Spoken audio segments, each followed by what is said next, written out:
Donc, Bruno Le Maire a annoncé une nouvelle taxe. Non. C'est vrai qu'en tant que ministre de l'économie, une nouvelle taxe, ça doit normalement pas nous choquer ou nous alerter. Néanmoins, Bruno est venu et on va essayer de regarder, de dépioter. On avait déjà fait un sujet justement sur l'augmentation de l'électricité dernièrement, il y a de cela quelques mois. De toute façon, on Maintenant, vous recommande la vidéo encore une fois, vous pouvez aller voir. je me rappelle plus de comment elle s'appelle, mais vous la retrouverez. Je crois que c'est crise de l'énergie, prix 2020, inflation 2024 ou quelque Il y chose avait de... énergie en tout cas dans le titre. Ouais, crise de l'énergie, je crois que c'était cette vidéo où on en parlait. On avait déjà tracé un bilan en disant qu'il y allait avoir des difficultés et qu'en fait il y avait une sortie. La sortie de solution est toujours la même selon moi, Mhm. sauf qu'il y a quand même quelques petits nouveaux paramètres qu'il va falloir prendre en circonstance et qu'on va voir dans cette vidéo. Donc sans plus attendre, démarrons ce sujet.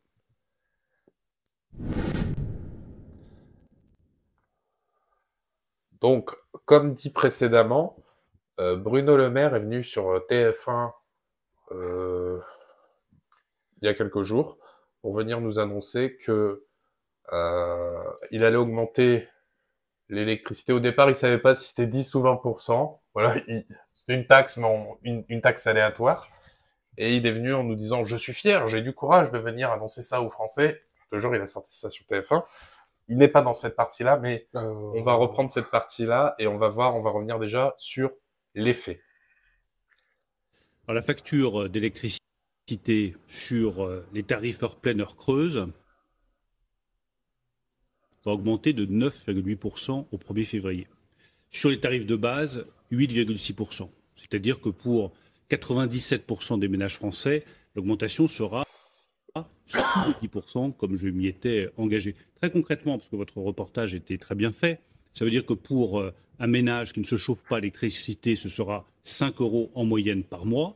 Et pour le ménage dont on a vu l'illustration, qui se chauffe à l'électricité, qui a 2 enfants, qui a une maison individuelle, ce sera en moyenne 18 euros par mois. Alors, c'est une décision difficile, mais c'est une décision qui est nécessaire pour garantir notre capacité d'investissement dans de nouvelles capacités de production électrique et puis pour sortir définitivement du quoi qu'il en coûte. Nous revenons à la normale. Justement, vous sortez progressivement de ce bouclier tarifaire. Est-ce qu'il y a d'autres hausses qui vont se profiler?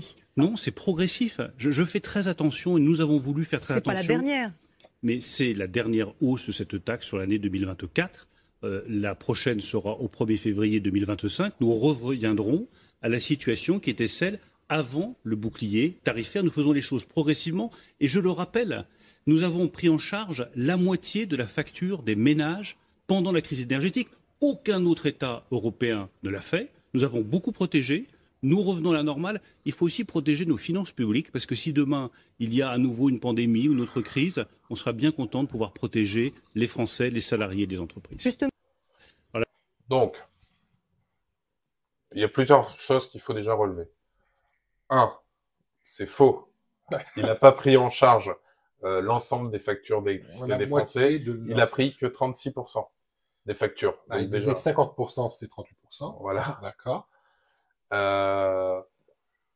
Les vraies raisons, c'est rembourser les intérêts et les emprunts des maxi du fameux quoi qu'il en coûte Mhm. d'Emmanuel Macron, qui ne devait normalement rien nous coûter, hein. Pas d'impôts, pas de hausse d'impôts. Là, on revient encore sur une nouvelle couleuvre avalée, un nouveau mensonge. Bon, enfin, bref. Ah, et troisième, est-ce que c'est la dernière augmentation? Oui, à part la prochaine. Oui, et puis le truc, c'est que dans l'interview, justement, les gens sont focus sur ça. Il dit aussi que, en gros, ça va faire une économie de 6 milliards, qui sont loin du budget, mais qui vont sans doute aller piocher. Donc la journaliste a demandé dans quel truc, donc la santé, dans... Non, non, non, non, on est en train de discuter, on est en train de réfléchir à où on va les piocher le restant. Donc du grand nono. Du grand nono. Dumbledore qui dit étendre l'Empire jusqu'à la Voie lactée. Vers l'infini et l'au-delà, tout à fait. Par rapport à cette vidéo, là on va vous mettre, parce que le problème c'est que Bruno Le Maire, on l'a déjà dit plusieurs fois, et j'aime à le répéter, Remonte ça. il a fait Norman Supplettre et il est parachuté ministre économie. On va vraiment laisser parler un économiste. Je pense que c'est un peu plus intéressant. Il s'appelle Marc Toiti. J'aime beaucoup ce qu'il fait. Pourtant, il me semble qu'il vient de BFM. Tu vois, comme quoi on peut très bien passer par une télé. L'effet de halo n'est qu'un biais cognitif. Mais je vais écouter assez souvent ses analyses et j'aime beaucoup sa façon de voir les choses. Donc, écoutons-le. Alors là, on entend tout et n'importe quoi. C'est vrai qu'on nous a dit, ah bah oui, alors les prix de l'électricité augmentent à cause de Poutine. Ça, c'est quand même assez incroyable.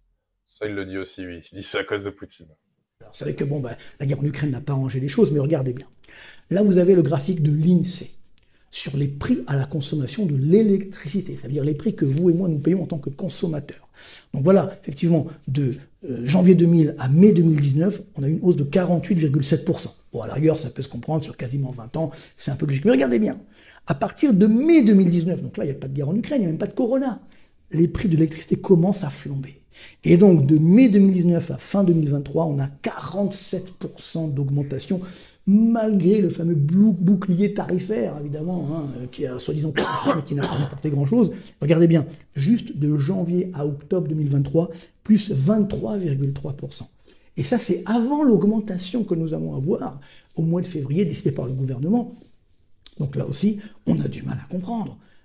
Alors qu'on a le coût de l'électricité parmi les moins chers du monde. Évidemment, c'est l'énorme, l'Europe énergétique, comme on le dit, parce qu'on doit s'ajuster vis-à-vis de l'Allemagne notamment, mais tout de même, il y a évidemment aujourd'hui cette vache à lait, on se dit bah, on va taxer davantage, comme ça on va récupérer des recettes pour limiter le déficit, mais on voit que malgré cela, le déficit budgétaire ne cesse d'augmenter, donc ça ne marche même pas.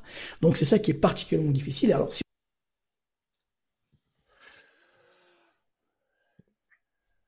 Également, j'ai trouvé un schéma pour vous expliquer. Alors ça, c'était avant 2000, comme on a toujours connu. EDF centralisé, qui fournit les usagers en électricité, qui rémunère, l'usager rémunère EDF, et des taxes à l'État. EDF verse les dividendes À l'État. à l'État et L'État promeut les investit investissements. EDF. Voilà. Là, en 2022, avec La libéralisation européenne. l'ARN, là, le Frankenstein de l'électricité qu'ils nous ont mis en place, finalement, ça ressemble à l'Union européenne, en fait. Oui, au plan de métro de Paris.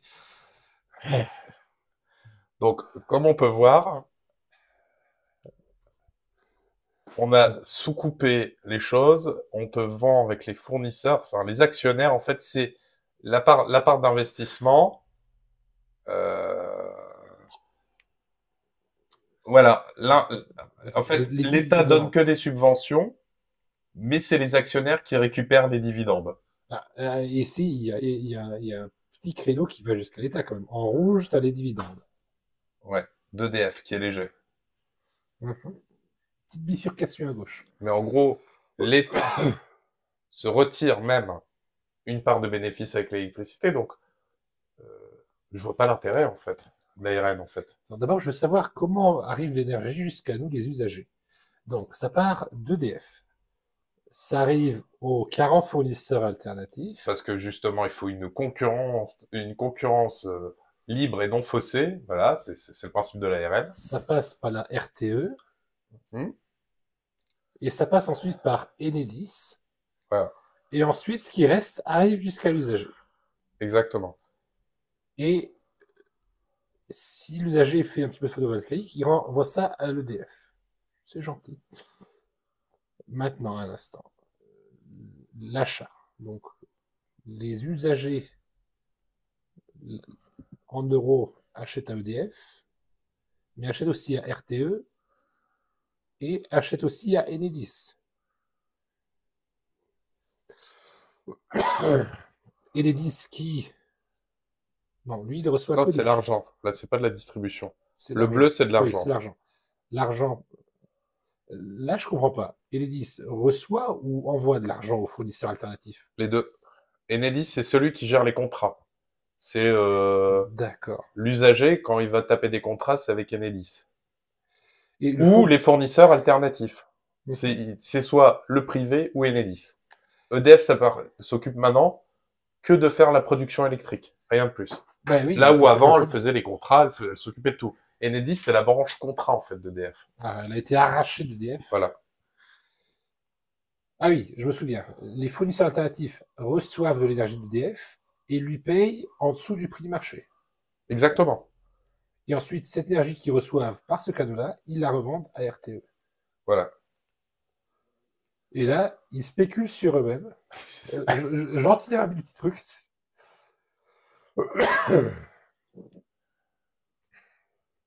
C'est marrant, la taxe discrète de l'État, comme elle passe par ici. Bah, l'usager, il paye de la taxe de l'État, ouais, comme tu dis. Ouais, mais Donc il ça, paye c'est les pas. fameux 10% que Bruno Le Maire vient nous annoncer poliment. Mais l'usager aussi, il se paye les taxes aussi vers là. Bah oui. L'argent va par là. Et l'argent va aussi par là. Pour satisfaire à la fois RTE et les 10 et les fournisseurs alternatifs. Voilà, en fait, tu payes des... On Ah, a- c'est comme dans une chaîne, tu vois, on dit souvent, tu sais, avec un circuit court ou un circuit long. Forcément, t'as plus de backchiche sur la route, sur un circuit long. Tandis que quand c'était direct, c'était moins cher.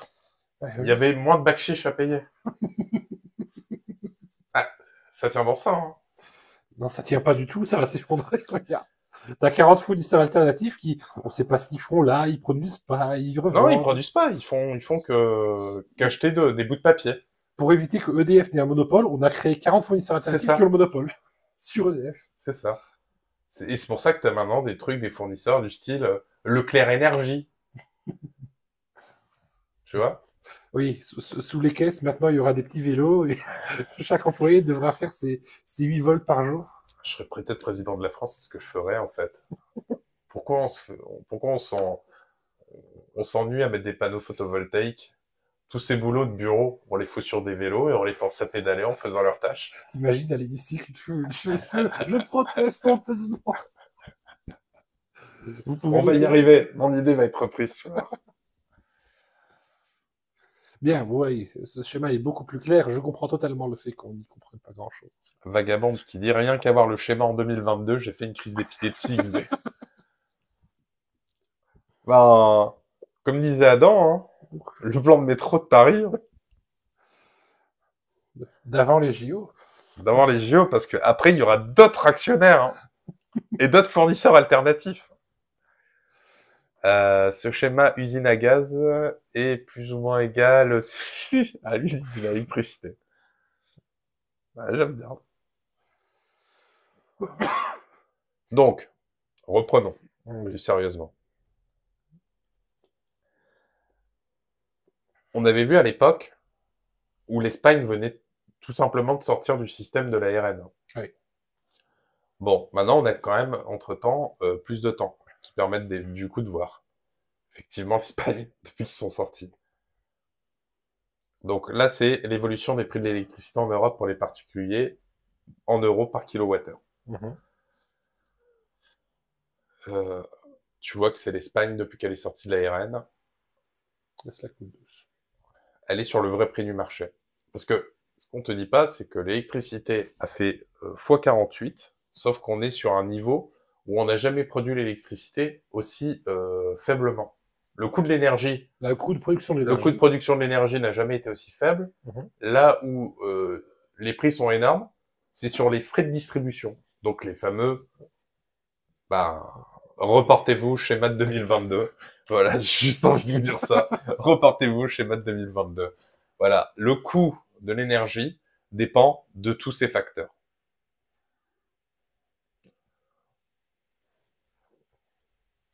Là, on a le prix alors du marché qui a effectivement pas spécialement varié depuis, si on se reporte au prix de l'Espagne.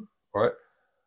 Les prix de l'électricité alors auraient dû rester stables, enfin le coût de production n'ont pas bougé en 4 ans. Et tu vois, la France est restée droit parce qu'elle a été sous subvention. Mais, comme on te l'a dit, effectivement, qu'on sorte du quoi qu'il en coûte et de l'assistanat du chèque pour tout et n'importe quoi. Mhm. Quand je dis assistanat, c'est pas dans le sens mauvais de la chose, c'est plutôt dans le sens de la politique, de la vision de la Macronie. Mhm. où justement on te disait que c'était ça qui allait encore faire grossir les prix et créer l'inflation, parce que c'est ça. C'est le fait de créer de la richesse avec quelque chose qui n'en est pas. Mhm. Créer des aides favorise l'inflation. C'est inflationniste comme méthodologie. On l'avait vu dans la vidéo. On l'avait vu dans notre ancienne vidéo. Donc, on a eu aussi du coup des réactions au Parlement. C'est très très intéressant. Vous allez voir. Démesurer des prix à la pompe comme de l'essence. Voici qu'au beau milieu de l'hiver, vous annoncez la hausse de 10% des factures d'électricité pour les ménages. Monsieur Attal, une inflation en baisse, ça reste une inflation. Les prix de la nourriture, des services et des biens continuent d'augmenter. Voici maintenant 3 ans que les Français payent le litre d'essence près de 2 €. Le problème est structurel, la réponse doit être structurelle. La solution réside dans les taxes qui représentent une part démesurée des prix à la pompe comme de l'électricité. Il faut d'urgence baisser la TVA sur les produits énergétiques, maintenir celle de la TICFE, le taux 0% de première nécessité. Après la nouvelle hausse des prix du péage, des trains ou encore de la viande, allez-vous enfin prendre conscience de la gravité de la situation ou attendez-vous la ruine définitive des classes moyennes de ce pays? Elle a fait lâcher le micro. Ouais. Enfin, le micro qui est déjà porté, mais quand même. Donc Laure Lavalette, qui est, me semble-t-il, étiquetée RN. Je la connais pas spécialement, mais pour moi, le discours avait du sens. Mais moi, ce que je trouve magnifique, c'est la réponse de Bruno Le Maire. Les Français auraient dû doubler, passant en moyenne de 1000 à 2000. Prenez la question de l'électricité et du gaz, qui est la principale raison de l'inflation dans notre pays depuis 2 ans. Cette majorité a mis en place un bouclier sur l'électricité et le gaz qui a mieux protégé la population française que toutes les autres populations européennes.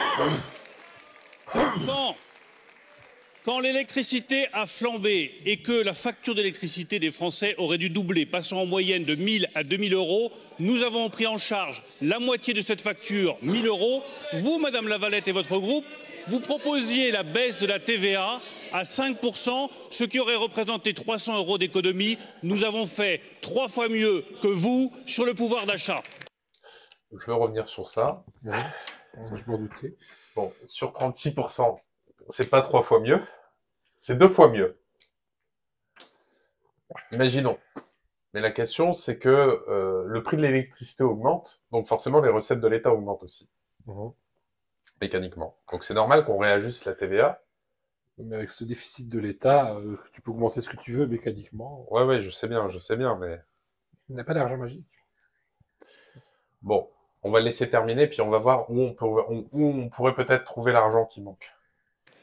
Et je me permettrai de vous rappeler, Madame Lavalette, que nous n'aurions pas eu de problème de pouvoir d'achat, que nous n'aurions pas eu de problème de flambée des prix de l'électricité et du gaz si votre ami, Monsieur Vladimir Poutine... Donc on a le droit à Monsieur Vladimir Poutine à nouveau. C'est pour ça que je ne sais pas de quel bord, mais bon, s'il sort Vladimir Poutine, c'est forcément RN dans leur dialogue de macronistes.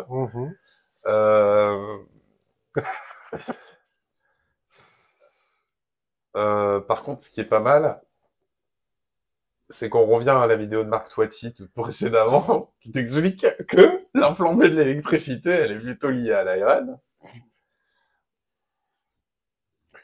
que à Vladimir Poutine, parce que la montée a commencé à se déclencher avant même le Covid. Non, mais il va sortir son Joker Poutine comme le 49.3. Il va pas savoir s'arrêter. Il va dire, non mais les accidents de la route en France, c'est aussi Vladimir Poutine. Le bassin d'Arcachon qui est contaminé par une algue marine, c'est encore du Poutine. La désindustrialisation de la France, c'est toujours Poutine. Dit l'homme qui disait qu'il allait mettre l'économie russe à genoux. N'avez pas attaqué l'Ukraine. Et toi, tu défends mal tes agriculteurs.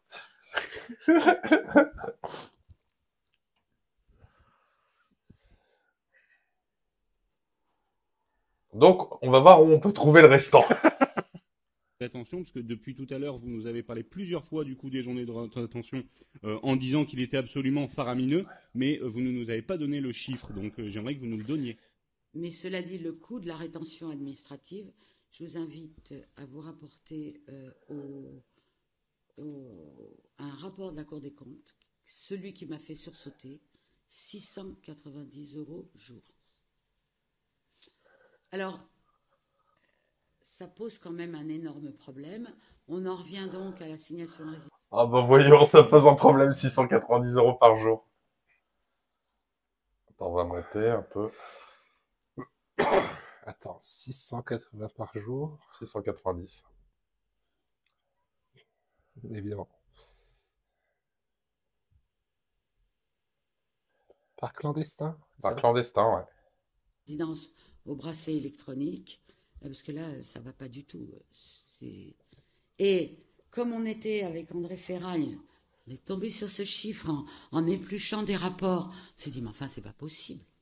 Et donc, on a demandé confirmation spécialement aux 2 conseillères de la Cour des comptes qui avaient fait le rapport et qui nous l'ont confirmé.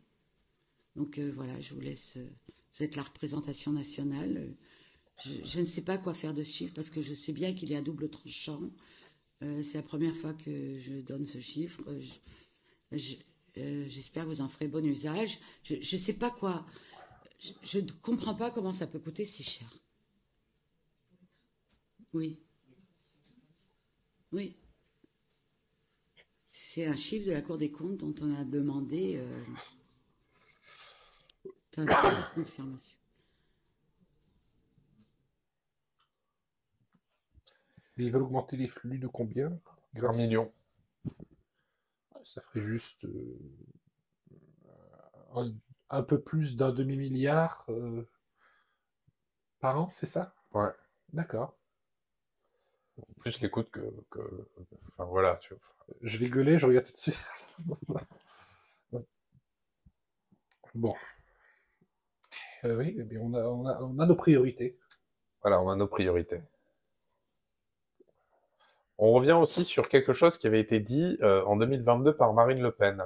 Ou pas, les propositions d'Emmanuel Macron sont d'abord financées par la dette ou par des impôts à venir. Donc de toute façon, si vous voulez, on vous donne de la main droite ce qu'on va vous reprendre de la main gauche. Ça, c'est la première des choses. Mais surtout, c'est transitoire. Dès 2023, il va y avoir un rattrapage. Et Bruno Le Maire ment d'ailleurs quand il dit qu'il n'y aura pas de lissage du prix. Bien sûr qu'il y aura un lissage du prix. Et c'est là que les factures, évidemment, d'électricité, de gaz vont exploser. Les propositions... Redoutablement précise. Redoutablement précise, et parce que c'est du bon sens. Mais regarde ce que disait aussi en 2022 Bruno Le Maire au même moment. Parce qu'il a un côté schizophrénique, Nono. Mais je veux être très clair avec nos compatriotes, il n'y aura aucun rattrapage sur leur facture d'électricité. Les consommateurs français ne verront aucun rattrapage lié à ce besoin de financement sur leur facture en 2023. Comme je vois que cela fait débat, qu'il y a pu y avoir des incompréhensions, qu'on a dit mais ils vont rattraper ce besoin de financement en 2023. Non, il n'y aura aucun rattrapage sur la facture d'électricité des consommateurs pour une raison qui est simple. Nous avons pris avec le président de la République une promesse. Cette promesse, nous la tiendrons. Me voilà parfaitement rassuré. Il a dit qu'il n'y en aurait pas. Il suffit juste de dire à Bruno Le Maire que Bruno Le Maire a dit qu'il n'y aurait pas de rattrapage. Bruno Le Maire va comme s'écouter. Je veux être très clair avec nos compatriotes. Oui, on a compris. Et attends, et on regarde le graphique de Touati. Il y a eu un rattrapage. Il y a un gros. Donc, mais pourquoi subitement rétropédaler? Parce que finalement, ils marche à reculons, c'est un slogan politique. Parce que bizarrement, les Européennes arrivent dans 6 mois. Ouais, il veut montrer qu'il peut tenir un budget. Non, c'est pas qu'il veut tenir un budget, c'est que ça vient peut-être de Bruxelles. Ah oui. Mais pourquoi est-ce que Bruxelles veut dire la France n'est pas assez foutue? Mettez-la encore un peu plus dans non, parce que ils ont utilisé ces solutions rustines pour calmer un peu les troupes pendant un petit moment, parce qu'il avait besoin de calme. Mais il en aura besoin encore pendant 6 mois. C'est ensuite qu'il faut que Bruxelles s'agite. C'est après les élections qu'on trahit ses promesses. Mais le problème, c'est que la BCE a augmenté ses taux directeurs trop rapidement. Ça se voit. De manière à essayer de freiner, parce que c'était ça la stratégie de l'inflation, pour contenir l'inflation après l'argent hélicoptère, qui sont en réalité les vraies raisons de l'électricité pour qu'on en est arrivé à tout ça. L'ARN, les chèques énergie, qui viennent recréer aussi de l'inflation par-dessus. Donc c'est tout cet écosystème qui vient créer de l'inflation. Donc ils s'en rendent compte, mais le problème c'est qu'ils ont tellement tapé fort avec les taux directeurs qu'aujourd'hui, le gros problème dans lequel on est, c'est qu'on a trop ralenti l'économie. Et que là, ça devient peut-être dramatique. Allons voir notre chère Christine Lagarde. Oui, il l'a dit. Directrice qu'on a déjà présentée. Directrice de la Banque Centrale Européenne. Sur 34 secondes. Regardez sa tête. C'est magnifique. Et là, quand on se compare aux Américains, sincèrement, il y a des raisons de s'inquiéter. La croissance aux États-Unis, c'est 4,9% au troisième trimestre contre 0,1% pour l'Union européenne. Par exemple, l'écart de PIB entre l'Europe et les États-Unis, c'est 80%. L'Europe, elle a décroché, Christine Lagarde. Un autre exemple qui peut peut-être parler aux gens qui nous regardent ce soir, quel est le lien entre la France et l'Idaho ? Eh ben, la richesse de la France, c'est celle du 48e État américain. On a l'impression que l'Europe a perdu cette bataille. On part, parfois on se rassure, puis parfois on s'inquiète. Et là...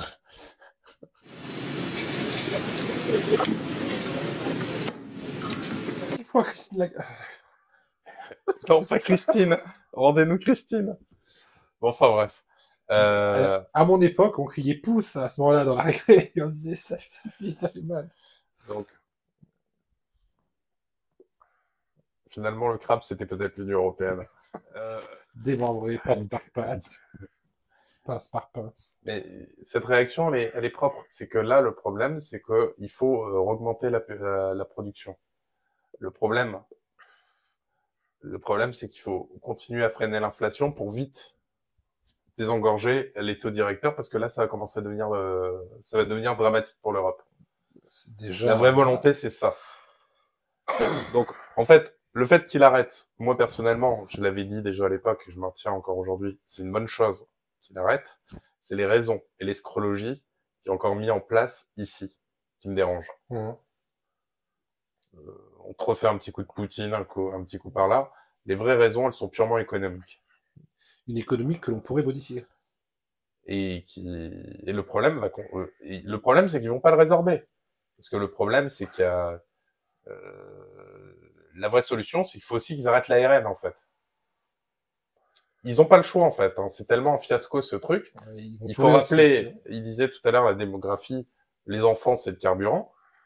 Dans notre sujet sur la natalité et Macron. Surtout, je le répète encore une fois, l'énergie, c'est l'économie. Si tu fais des prix aussi chers, avec autant de fournisseurs, avec de la pseudo-fausse richesse, tu peux pas réarmer l'industrie. Tu peux pas rajouter de l'investissement. Oui. Tu bloques la possibilité d'investir. Parce qu'on peut pas commencer... Tu restes dans une... Le truc, c'est que si on continue comme ça, eux voulaient viser la stagflation, sauf que là, ils vont sur une récession, mais catastrophique, en fait. C'est surtout ça que ça veut dire, en fait. Et regardons ça. L'édito. L'édito, c'est avec vous, Christopher Delbic. Bonjour, merci de nous rejoindre. Eh bien, nous, on va parler de la BCE pendant ce temps-là. Vous croyez franchement que la BCE va être la première à baisser ses taux? En tout cas, c'est ce qu'il faudrait faire. Alors bien... Tu vois, ça commence déjà. C'est ce qu'il faudrait faire. Hein. Évidemment. Ah oui, c'est pas pareil. Voilà, c'est pas la même chose et c'est pas les signaux que nous envoie la BCE, puisqu'on a eu encore Lagarde hier qui envoyait des signaux un peu contraires. Sachant que la vidéo en question avec Lagarde, elle avait 2 jours avant. Indéniablement, effectivement, vous le disiez, d'habitude, c'est plutôt une autre banque centrale qui augmente les taux, pas la BCE en premier, et c'est la Fed. Et d'ailleurs, c'est les anticipations de marché. Hein. Grosso modo, le marché anticipe que la Fed augmente ses taux au mois de mars, le 20 mars, et la BCE, dans un monde idéal, suivrait le 11 avril. Mais de mon point de vue, aujourd'hui, ce qu'il faudrait faire, c'est plutôt que ce soit la BCE qui commence à baisser les taux, parce que foncièrement, alors on a été beaucoup critique à l'égard de la BCE, moi-même je dois le reconnaître, mais elle a réussi le combat contre l'inflation. Le processus de désinflation est parfaitement bien amorcé. Je suis même surpris de vous dire en plateau, alors on pourra garder les images sur plus tard, que je suis convaincu qu'elle va pouvoir atteindre son objectif d'inflation à 2%. Je le rappelle. Parce qu'il faut expliquer que la méthodologie de la déflation de la BCE, c'était de faire en sorte que les gens ne consomment plus. Oui. Donc forcément, s'ils ne consomment plus, les prix s'effondrent. Tu réduis la demande. Donc tu fais grossir l'offre. Oui. Un peu comme ils font actuellement avec le prix de l'énergie. On réduit la production du pétrole pour faire monter sa valeur. C'est valable aussi pour les humains. Si tu les forces et tu les contrains à moins consommer, bah forcément, il y a plus d'offres. C'est drastique. Dans ses dernières prévisions, elle a un objectif de 2,1% en 2025 et à mon avis, vu comment ça se passe, elle devrait réussir à l'atteindre. Vous êtes sûr que c'est la BCE, c'est pas la baisse des prix de l'énergie? Alors, la baisse des prix de l'énergie a joué, mais il y a aussi quand même la contraction au niveau de la demande et c'est une bonne remarque, effectivement. Vous avez eu une baisse. Tu vois, contraction au niveau de la demande. Tout d'un coup, en hiver, plus personne n'a besoin de se chauffer. Oh, puis l'électricité, la valeur du prix de l'électricité a réduit, donc forcément, tu peux favoriser les productions. Là où certaines productions étaient à l'arrêt, parce qu'elles étaient limitées par l'énergie, en fait. C'est quand même très importante des crédits. Alors peut-être d'ailleurs un tout petit peu trop, mais on n'est pas en récession en zone euro, donc j'oserais dire, elle n'a pas créé un accident finalement au niveau de la politique monétaire, de l'impact sur l'économie. Et donc finalement, effectivement, il y a à la fois la baisse des prix de l'énergie, mais aussi ce qu'elle a fait en termes d'exercer une pression sur la demande pour que ça diminue. Et donc ça fonctionne plutôt bien. Et surtout, même outre les indicateurs connus qu'on commente tous sur l'inflation, la BCE a créé des indicateurs un tout petit peu plus fins, et eux nous montrent déjà pour savoir vraiment à quel niveau est l'inflation sous-jacente, donc hors énergie notamment, hors prix de l'alimentaire, et vous avez des indicateurs qui vous disent bah finalement le job il est fait, on est quasiment à 2% si on regarde structurellement où se trouve l'inflation. Donc il faut reconnaître qu'elle a bien fait le job. Oui, bah c'est ce qu'on voyait dans la vidéo précédemment où la Valette elle répondait à Attal non 2,1% c'est toujours de l'inflation, vous avez rien gagné.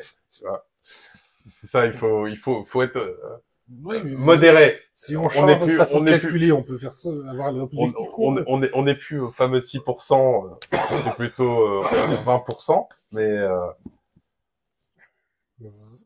voilà. Et de l'autre côté, vous avez quand même une croissance qui est un peu à la traîne, donc. Oui, quand on voit l'Allemagne qui est carrément en récession, nous, on est quasiment, on est flat, quoi, c'est pas très brillant. On n'aura pas les 1,4% du gouvernement. Non, on est loin. Là, ça veut dire qu'il faut relancer la machine, clairement. C'est ça. Il faut pas trop tarder, et c'est l'un des problèmes avec la BCE. La BCE avait beaucoup trop tardé, notamment dans le cycle de hausse de taux. Bon, elle a réussi finalement à rattraper son retard par la suite, mais on le sait très bien qu'il y a toujours une prime au premier entrant en politique monétaire. Et le premier qui va baisser les taux, ça va attirer des flux de capitaux. On a besoin de flux de capitaux pour faire du crédit, relancer la machine. Vous l'avez dit, l'Allemagne est quand même face à une refonte structurelle de son business model et ça va prendre du temps. Du côté de la France, moi j'anticipe qu'on sera peut-être à 0,8% de croissance. C'est pas très élevé et c'est très loin de l'objectif du gouvernement. Et de l'autre côté, vous avez aussi des éléments. Si vous regardez par exemple l'Allemagne, le point qui me paraît frappant, c'est la production industrielle qui est toujours un peu dynamique en Allemagne. On est à 14% sous sa tendance de long terme. Donc il faut redémarrer la machine. Il faut pas trop tarder parce que finalement, si c'est la Fed qui, comme d'habitude, redémarre la machine, celle qui va accaparer les flux de capitaux, le crédit, et c'est essentiel en termes de croissance. Prochaine réunion BCE, c'est... Donc, on va terminer sur ça. Nono Argeni, à la veille de la colère prévisible des agriculteurs, il annonce une nouvelle augmentation de 10% de l'électricité pour payer les bourdes à Macron. Du coup, il fédère les agriculteurs, les artisans et l'ensemble des Français contre la Macronie.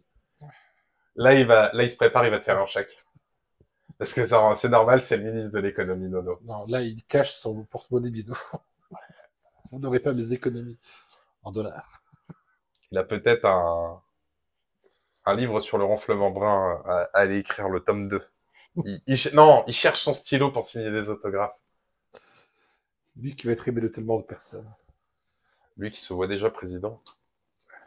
C'est vrai qu'il unit tous les Français. Donc, bon. Sur cet air innocent. Voilà, donc, le problème de l'électricité, on est toujours dans le même, si ce n'est pire. Ça va sûrement s'améliorer. Oui, l'électricité va augmenter, mais il y a des sûrement meilleures qualités ou un truc comme ça. Ouais, bon. Il y aura pas d'investissement, et il y aura toujours de plus en plus de taxation. Eux, ils s'en foutent parce qu'ils se disent, il y a beaucoup de Français qui ont énormément d'économies. Et que pour le moment, ne touchent pas leurs économies et ils sont bien au chaud, ils se disent ça va bien finir toutes ces conneries, elles vont bien se terminer à un moment. On reste prudent et on investira dans quelque chose, dans leur bien immobilier ou que sais-je, quand peut-être ça ira mieux. Mais de toute façon, ça donne pas envie d'investir actuellement. Le marché est tellement décousu que... Mais en même temps, ils sont stressés parce qu'ils se disent que s'ils investissent pas avec l'inflation, leur argent perd de la valeur. Donc c'est une vraie course contre la montre. Mais eux, ils s'en foutent parce qu'ils savent qu'ils peuvent aller piocher dans leur dans leur poche. Mais dans une course contre la montre, lui, il perd. Regarde, il a un bracelet d'amitié de Macron au lieu d'avoir une montre. C'est parce que c'est Hermès, il l'avait dit. C'est le messager de Jupiter. Il avait sorti ça. I'm Hermès, and Emmanuel Macron is Jupiter. Ah non, and I'm Hermès is Messenger. Voilà, avec cet accent-là. Non, il y a un jeu de mots, mais je le ferai pas alors. Sinon, c'est nous qui va nous faire mal. Dom Nord qui dit la tête de la garde. Et oui, effectivement, elle sait qu'elle est dans la sauce. Parce qu'en plus, c'est pourquoi elle fait cette tête-là, Dom. Parce que c'est son seul boulot. Le seul boulot de la BCE, c'est de faire en sorte de gérer, de contrôler l'inflation. Donc, la seule tâche qui lui est allouée, elle est même pas foutue de la remplir, quoi. Mais non, elle fait cette tête parce qu'elle se dit comment ils ont su pour une maison de vacances en Idaho. Est-ce qu'il y a un sous-texte dans le message? En tout cas, voilà pour ce sujet qui laisse à réfléchir. Mais en tout cas, moi, je suis fier d'avoir quand même Bruno Le Maire comme ministre de l'économie. L'homme qui devait mettre à genoux l'économie russe. Mais à genoux quelque chose d'autre. Enfin... L'homme qui défend les Ukrainiens contre l'intérêt de son propre pays. Et l'homme qui reste droit dans ses pompes en disant l'électricité... Wow. Il met fin au quoi qu'il en coûte, quoi qu'il en coûte. Voilà. Incroyable, Nono. Ça, c'est quand même le visage de l'excellence. Il y a 10 ans, on aurait cru que faire tout ça, c'était impossible. Et lui, il vient, les mains dans les poches. En tout cas, si la vidéo vous a plu, pour ceux qui nous regardent en VOD, n'hésitez pas à vous abonner sur les différents liens qui sont ci-dessus. Ou laissez un commentaire pour dire que vous êtes passé, ça fait toujours plaisir. Mais avant tout, référencez aussi vous à nos autres vidéos, sur le thème de l'énergie notamment, il y en a une très bien aussi.